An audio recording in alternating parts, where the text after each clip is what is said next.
네, 로마서 8장 28절에서 이제 마지막까지 볼 건데, 우리가 지금 이 현 시대를 살고 있는데 창조물들이 신음하고 있고, 우리도 구원받았지만 우리도 신음하고 있고, 또 성령님도 우리를 위해서 신음하고 있는 현 시대를 말씀드렸어요.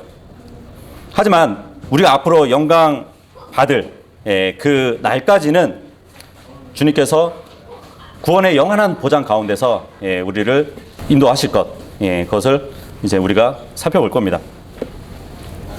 다 피셨죠? 네. 28절 읽어보도록 하겠습니다. 28절 시작. 우리가 아는 바와 같이 하나님을 사랑하는 자들, 곧 그분의 목적에 따라 부르심을 받은 자들에게는 모든 것이 합력하여 선을 이루느니라. 예수 그리스도를 믿는 자들은 다 하나님을 사랑하는 자들입니다. 예수님을 믿고 난 후에 조금 사랑이 식었는지 모르겠지만 우리는 분명히 주님을 사랑했고 지금도 사랑하고 있는 사람들입니다. 그래서 지금 하나님을 사랑하는 자들 했을 때는 바로 우리를 얘기하는 것이에요. 28절은 가장 위대한 약속으로 기록되어 있습니다. 근데 사람들이 너무 남용해서 문제가 있어요. 그러니까 속된 말로 자신은 막 엉터리로 살아가면서 나중에 하나님이 다 선으로 인도해 주실 거야. 자기 믿음 생활 잘 안 하면서 나중에 합력해서 하나님은 선을 이뤄 주실 거야. 그렇게 편한 대로 생각한다는 것이에요. 근데 이 말씀은 그렇게 사용되는 구절이 아닙니다. 오히려 갈라디아서 6장 7절을 적용해야죠. 그죠? 콩을 심으면 콩이 나지, 콩을 심었는데 팥이 나지는 않거든요. 주님은 심는 대로 거두시는 분이십니다. 잘못 심었는데 하나님이 다 선으로 인도해 주실 거야 하는 것은 잘못된 생각이라는 것이에요. 그것을 사람들이 남용하고 있는 구절입니다. 물론 이제 그럼에도 불구하고 내 뜻과 상관없이 좋은 일도 일어나요. 그렇지 않나요?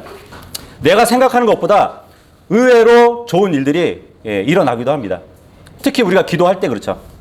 기도한 내용을 한번 보면은 그 기도 내용의 응답이 바로 똑같이 되는 것이 아니라 성경에 말씀하신 대로 에베소서 3장 20절에 보면은 좋은 것으로 응답하신다고 그랬거든요. 우리는 내가 기도한 그것이 똑같이 이루어지길 바라지만 주님은 더 좋은 것으로 응답하신다고 했습니다. 내 기도와 반대되는 응답이 있더라도 주님께서 좋은 것으로 주신 것이에요. 여기서 선을 이룬다는 것은 좋은 것뿐만 아니고 나쁜 것도 주실 수 있다는 것을 우리는 알아야 됩니다. 욥이 그 말을 했잖아요. 욥이 재산을 다 잃고 자식들이 죽고 했을 때 하나님께 좋은 것도 받았는데 나쁜 것도 받아야 되지 않냐고 그 고백을 하거든요. 예상치 않은 그 일들이 일어나지만 결국 주님은 나에게 유익한 일로 만들어 주신다는 그 의미도 있습니다. 근데 어떤 사람들은 막 자의적으로 이걸 해석해가지고 세상에서 출세한다든지 돈을 많이 버는 것으로 단정 짓는 사람들도 있어요. 하나님께서 말씀하시는 선은 당연히 그런 것들이 아닙니다. 하나님께서 말씀하시는 선은 바로 예수 그리스도예요. 그래서 우리에게도 구원받는 순간에 예수님을 우리 안에 보내주셔서 그 선을 이루는 일을 해 주신다는 말씀입니다. 빌립보서 1장 6절에 보면 너희 안에서 선한 일을 시작하신 분께서 예수 그리스도의 날까지 그 일을 이루시리라는 것, 바로 이것을 나는 확신하노라, 이 말씀이 있습니다. 그렇다면 선을 이룬다는 것은 도대체 무슨 말씀일까요? 지금은 무엇인가가 잘 안 되는데 나중에는 성공한다는 그런 뜻이 아닙니다.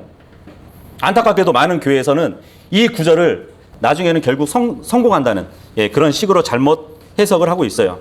하지만 그런 견해는 세상 사람들에게도 납득이 되지 않을 겁니다. 세상 사람들에게 지금은 잘 안 되지만 나중에는 성공할 것이야, 그렇게 주장한다면 믿지 않는 사람들은 아마 그럴 것이에요. 아니 그러면 너희가 새벽 기도하면서 복 달라고 하는 것이나 우리가 정화수를 떠놓고 불상 앞에서 무엇을 비는 것이나 다를 게 뭐가 있냐고. 예, 그러지 않을까요? 그 사람들을 끌어당기는 정말 매력적인 분은 예수 그리스도뿐이에요. 예. 예수님을 제대로 만나게 된다면 다 그분에게로 오지 않을 수가 없습니다. 그죠? 그러니까 여러분과 제가 예수님을 제대로 믿는지 아닌지는 다른 사람에게 왜곡되어져서 일그러진 예수님을 보여주든지 아니면은 참된 예수님을 투영하였는지 그에 따라서 달라지는 것이에요. 그래서 우리의 책임이 엄청난 것입니다. 어떤 집은 아버지 인품이 훌륭해요. 네. 근데 아들은 굉장히 형편이 없어요. 네. 그렇다면은 결국 사람들에게 욕먹는 것은 누굴까요? 예, 아들이 욕먹진 않아요. 아버지가 욕을 먹습니다. 지금 현재 유대인도 마찬가지죠. 예, 근데 교회도 마찬가지인 것이에요. 예. 잘못 적용해서 다른 사람들에게 비춰진다면 똑같이 우리도 정말 주님을 욕되게 하는 사람들이 될 수 있기 때문에 이 28절은 잘 우리가 헤아리고 적용을 해야 됩니다. 어쨌든 하나님께서는 믿는 사람들에게는 이 세상에서 모든 것이 잘 될 거라고 말씀하신 적이 없으세요. 그래서 이 말씀은 구원받은 사람들은 어떤 일이 일어나도 하나님께서 약속하신 것들을 받게 된다는 그 말씀입니다. 여기 보니까 하나님을 사랑하는 자들, 곧 그분의 목적에 따라 부르심을 받은 자들 하고 말씀을 하시잖아요. 거듭난 우리를 얘기하는데 그러한 그리스도인들에게는 모든 일, 그러니까 환난이나 곤경이나 박해나 기근이나 헐벗음, 위험, 칼, 이러한 어려운 상황들을 포함한 모든 일을 합력해서 선을 이룬다는 그 위대한 약속을 보여주고 있는 것이에요. 이러한 것들이 우리가 겪어야 될 일들이라면 우리가 겪기 전에 누가 먼저 겪었을까요? 예수님이 먼저 겪으셨어요.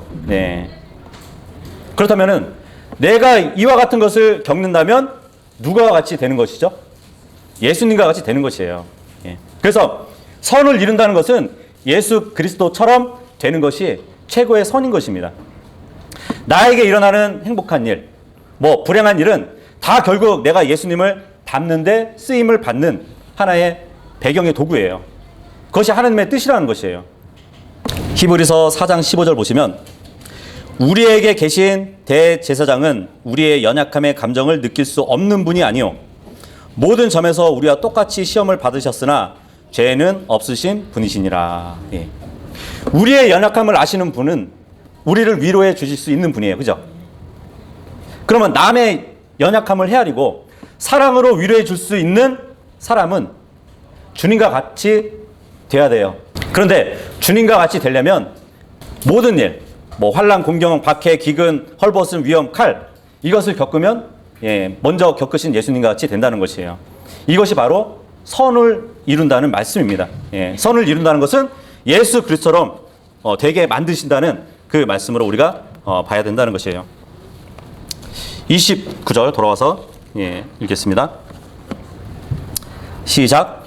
하나님께서 자신이 미리 아신 자들을 또한 예정하사 자신의 아들의 형상과 같은 모습이 되게 하셨나니 이것은 그분이 많은 형제들 가운데 처음 난 자가 되게 하려 하심이니라. 예수님께서는 전지전능하신 분이에요. 그죠? 미리 모든 것을 알고 계신 분입니다. 그래서 미리 정하실 수도 있는 분이세요. 지금 이 29절만 이해하시면 그 예정론에 대한 오해를 피할 수 있어요.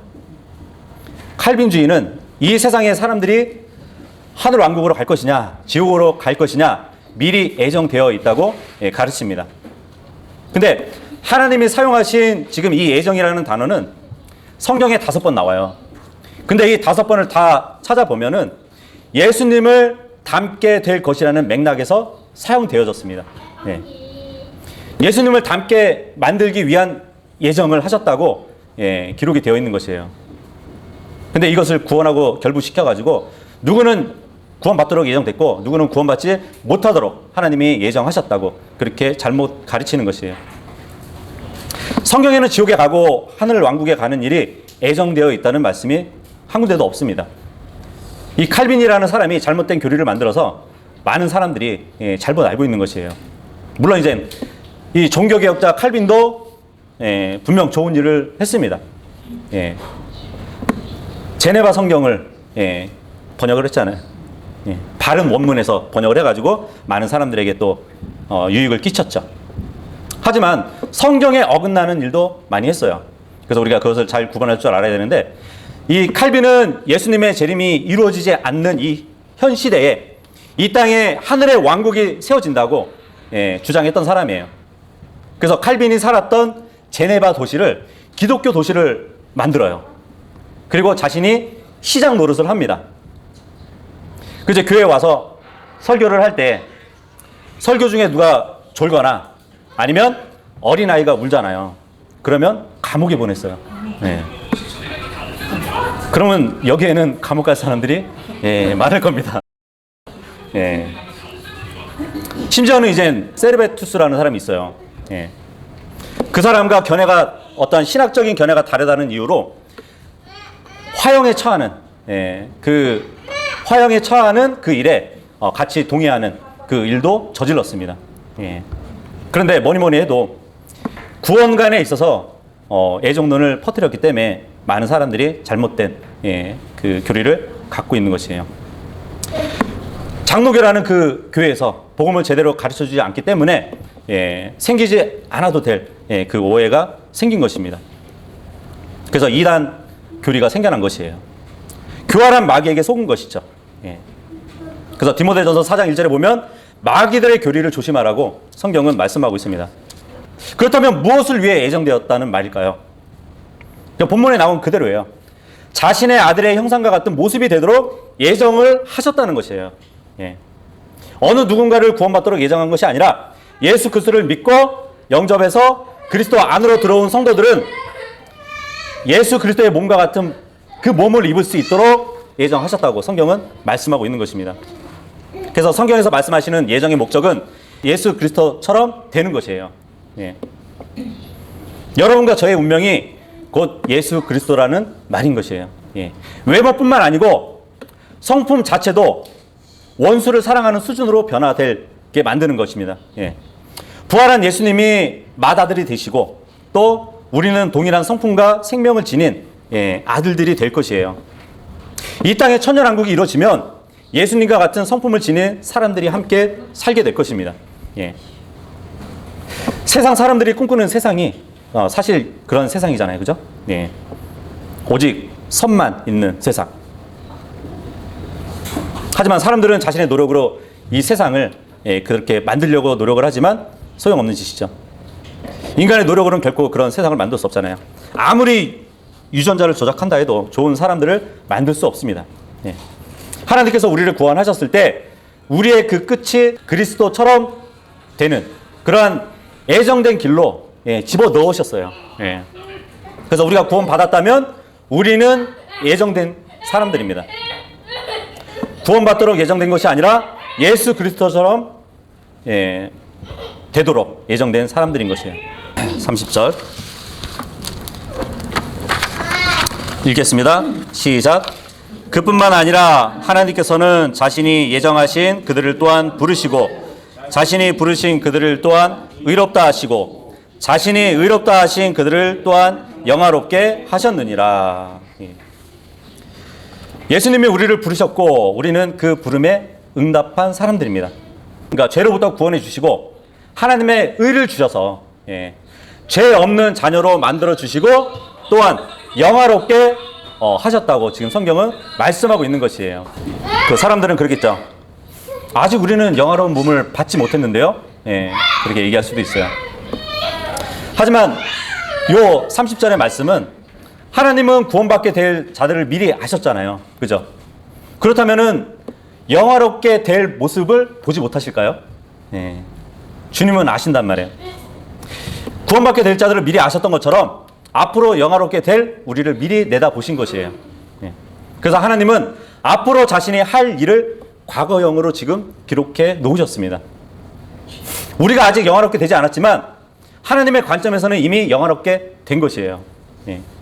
하나님께서는 과거, 현재, 미래가 없이 이미 다 끝난 일인 것이에요. 그래서 히브리서 10장 14절에도 보면은 우리는 이미 완전하게 되었다고 말씀을 하고 계십니다.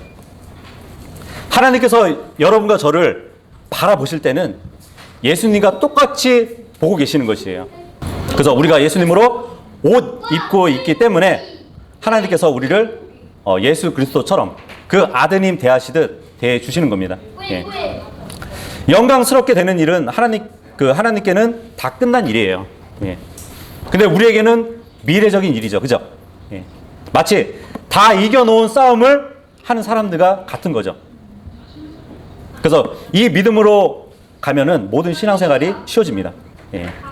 실제적으로는 우리가 보는 이 성경의 히브리어는 과거, 현재, 미래가 없는 언어예요.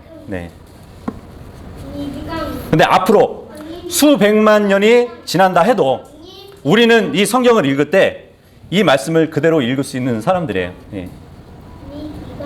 수백만 년이 지나도 이 성경을 읽을 때 우리가 과거형으로 읽을 수 있는 사람들입니다. 31절 읽어볼게요. 시작.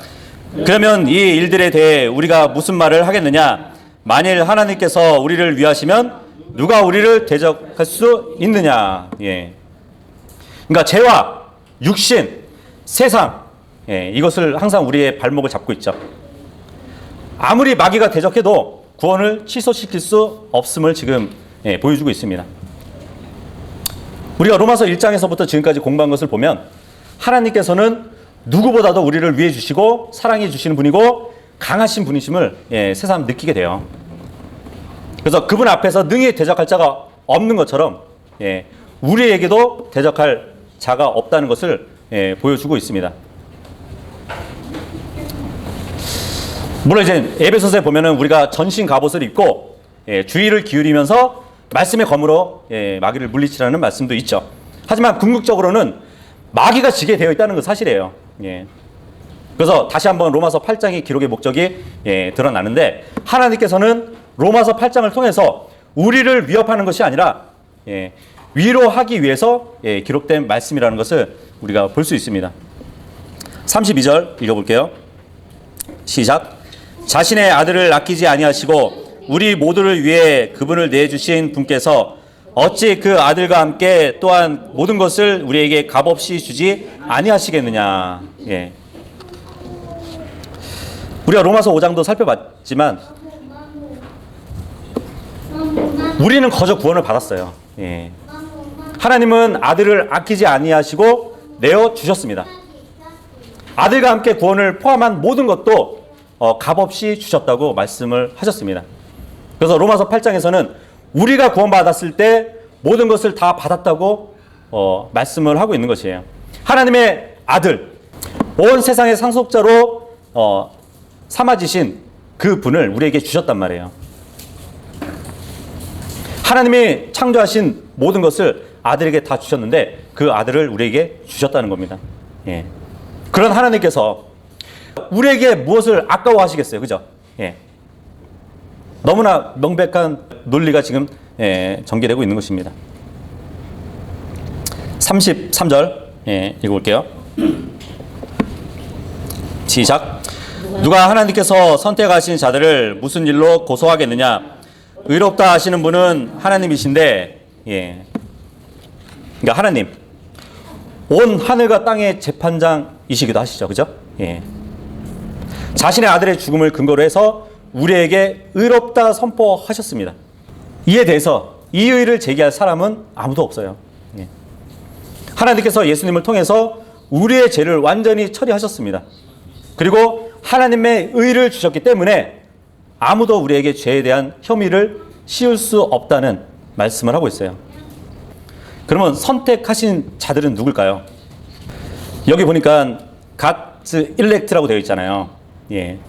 이것은 예수님을 가리키는 것이에요. 그래서 우리가 이제 이 말씀에 주의를 좀 기울여야 되는데, 사실은 하나님께서 여러분을 개체로 한 사람씩 선택한 것이 아니라는 것이에요. 예수 그리스도를 선택하셨고 우리는 그분 안에 있잖아요. 그죠? 그분 안에 있기 때문에 자동적으로 선택되어진 사람들입니다. 예. 그래서 이 영적인 진리를 오해하면 안 되는 것이에요. 이사야서 42장 1절 한번 보도록 할게요. 내가 떠받쳐 주는 나의 종, 내 혼이 기뻐하는 자, 곧 내가 선택한 자를 보라. 예. 여기도 선택한 자가 나오죠. 내가 내 영을 그 위에 두었으니 그가 이방인들에게 판단의 공의를 가져오리라. 예. 선택한 자는 예수 그리스도입니다. 예. 그리고 하나님은 예수님을 모든 것의 상속자로 선택하셨어요. 여러분은 선택받으신 예수 그리스도 안에 있잖아요. 그죠? 그러면 여러분과 저는 선택받은 자 안에 있는 것이에요. 그렇기 때문에 우리는 선택된 자들입니다. 예. 원리를 우리가 아셔야 돼요. 33절의 말씀을. 그래서 우리가 그분 안에 있으면 아무도 우리를 고소할 수 없다고 지금 말씀을 하고 계신 겁니다. 34절이요. 돌아와서 네. 읽어보겠습니다. 시작. 정죄하는 자가 누구냐? 죽으신 분은 그리스도시요 참으로 다시 일어나신 분도 그리스도신데 그분께서는 바로 하나님 오른편에 계시며 또한 우리를 위해 중보하시느니라. 예. 아들 하나님이 우리를 대신해서 죽으셨고, 예. 재판관 되시는 하나님은 우리를 의롭다고 선언해 주셨습니다. 예. 이렇게 우리의 구원과 칭의, 예. 칭의라는 것은 의롭다, 예. 칭해 주시는 것을 칭이라고 말씀드렸죠. 예. 그 의로움은 하나님의 의이고, 하나님의 의라는 것은 우리를 죄가 아예 없는 사람으로 인정해 주시는 것을 말씀드렸습니다. 우리가 처음 구원 받았을 때는 그러한 의심도 많이 하지 않았나요? 내가 정말 구원 받았는지, 내가 이러한 잘못된 신앙을 살고 있는데 구원 받은 사람이 맞나? 그렇게 의심했던 적도 있었죠. 하지만 마귀가 이런 생각을 넣어준다 해도 뿌리쳐야 되는 것이에요. 십자가에서 죽으시고 무덤에 장사되셨다가 다시 살아나신 예수 그리스도께서 하나님의 오른편에서 우리를 위해 중보해 주시고 계시다고 말씀을 하고 있어요. 어느 누구도 우리를 정죄할 수 없어요. 그 신명기 19장에 보면은 두세 증인의 입이 아니면 아무도 정죄를 받지 않는다고 말씀을 하고 있습니다. 그죠? 그런데 그리스도의 심판석에서 우리를 대적해서 정죄할 사람이 몇 명이 있을까요? 아무도 없어요.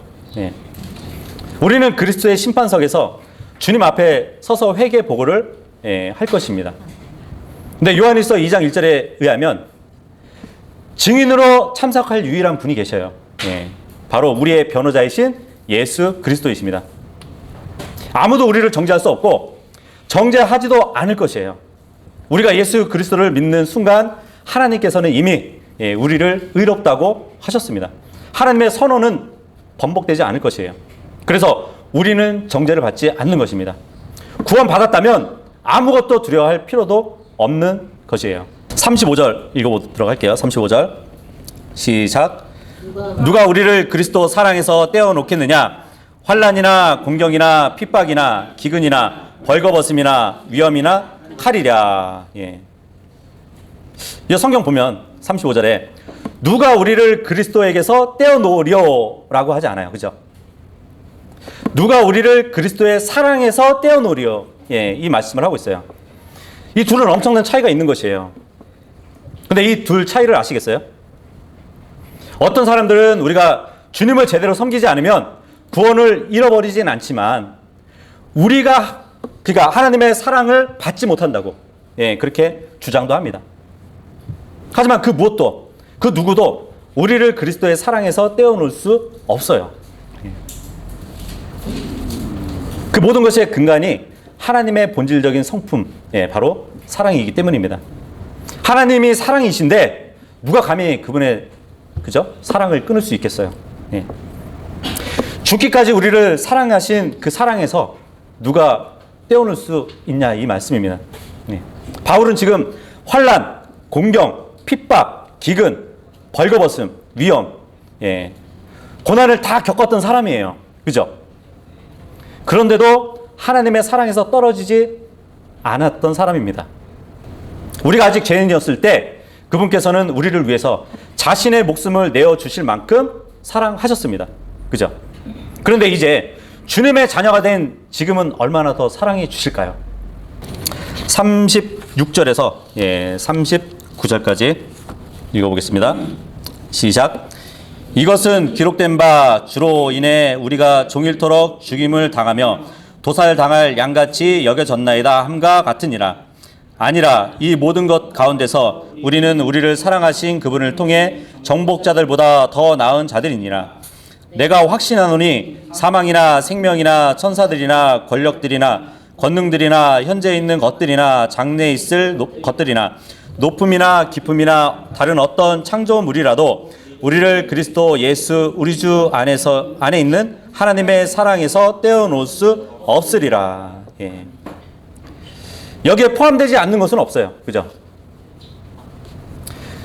그 생명이라는 것은 살아있는 모든 것을 포함하잖아요. 그죠? 사망은 죽음 이후의 모든 일들을 포함합니다. 장래에 있을 것들은 앞으로 일어날 모든 일들을 다 포함해요. 그죠? 예. 그리고 앞으로 내가 할 모든 일들, 앞으로 내가 범하게 될 모든 죄들까지도 포함하고 있습니다. 어떤 창조물이라는 것은 말 그대로 자신을 포함한 모든 창조물들을 의미하는 것이에요. 뭐 예수님은 버리지 않으시지만 내가 예수님을 버릴 수 있지 않냐. 예수님은 영원한 생명을 주셨지만 그 생명을 내가 받았다가 놓을 수 있는 거 아니냐고 그렇게 말하는 분들도 있어요. 하지만 그 사람도 창조물이에요.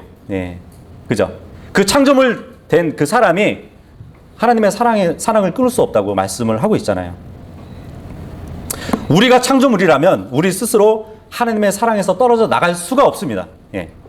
그래서 로마서 8장에는 없는 것 두 가지가 무엇인지 아세요? 로마서 8장에서는 구원받은 사람은 이 세상에서 어려움을 당하지 않게 될 거라는 그 약속이 없다는 것입니다. 그리고 로마서 8장에는 한 번 구원받은 사람과 하나님과의 관계를 망가뜨릴 수 있는 그 무엇도 없다고 말씀을 하고 있어요. 근데 일부 목사들은 로마서 8장에서 문맥에 상관없이 그냥 몇 구절을 뽑아가지고 구원받은 사람들을 위협하기도 하는 것이에요. 하지만 로마서 8장은 우리의 영원한 위치에 대해서 말씀을 하고 있다는 것을 보여줍니다. 우리의 구원의 영원한 보장을 말씀하고 있는 것이에요. 그래서 하나님께서는 로마서 8장을 통해서 정말 그 무엇도 하나님께서 우리를 사랑하시는 것을 막거나 방해하는 게 없다는 것을 기록하고 있습니다. 하나님께서는 우리가 무슨 일을 당하건 한 가지 사실을 기억하라고 말씀을 하고 있는 것이에요. 그 무엇도 우리가 하나님의 사랑에서 떼어놓을 수 없다는 것입니다. 하나님께서는 우리를 사랑하셨고 지금도 사랑하시고 앞으로도 사랑하실 것이에요. 우리가 구원받는 순간 하나님께서는 우리를 그리스도 안으로 집어넣어 주셨습니다. 성령 안에 넣어주셨어요. 그리고 그 무엇보다도 하나님의 사랑에서 우리를 떼어놓을 수 없도록 이중 장치를 해 놓어 주셨습니다.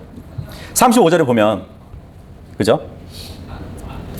우리를 그리스도의 사랑에서 떼어놓겠느냐 이 말씀을 하죠. 이게 첫 번째 구원의 장치예요. 구원의 영혼에 대한 장치.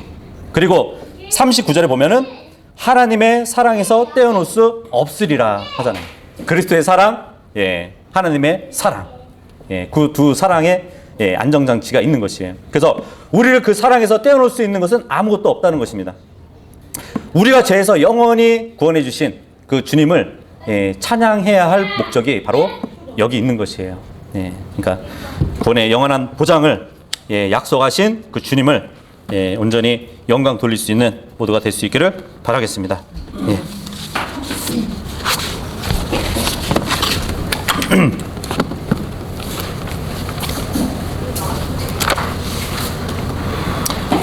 123장의 찬송 부르도록 할게요.